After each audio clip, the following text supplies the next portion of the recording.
Merci, Monsieur le Président, Monsieur le Ministre, chers collègues.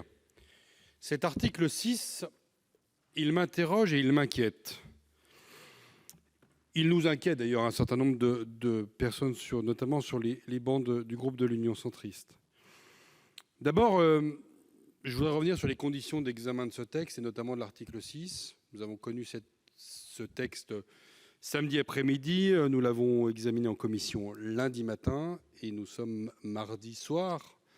Et c'est des conditions de travail qui sont mauvaises, trop courtes, et qui ne nous ont pas permis, hormis les travaux des commissions et la séance de ce soir, de pouvoir aborder ces sujets autrement.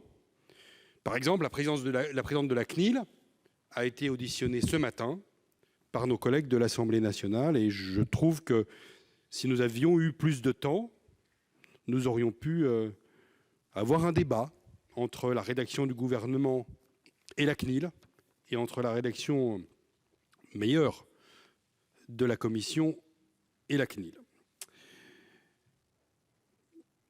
Deuxième inquiétude, deuxième interrogation sur l'architecture.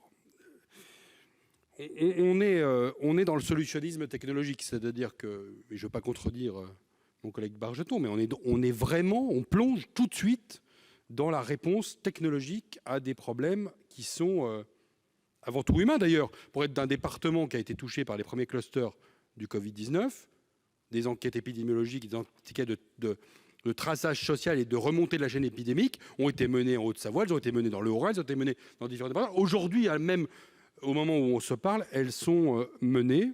Demain, elles seront peut-être menées par des standardistes recrutés pour les besoins de la cause, formés dans des conditions sur lesquelles vous nous rassurez peut-être, Monsieur le Ministre. Moi, pour qu'on évite de passer d'une société de la bienveillance à une société de la surveillance, je convoque ici les grands principes qui, depuis plus de 40 ans, ont protégé les libertés individuelles dans notre pays, la vie privée et les données personnelles. Et ces grands principes, mes chers collègues, je voulais le dire en début de discussion, ces grands principes-là, ces grands jalons, ces grands verrous, si nous les faisons sauter une fois, ils sauteront une fois pour toutes.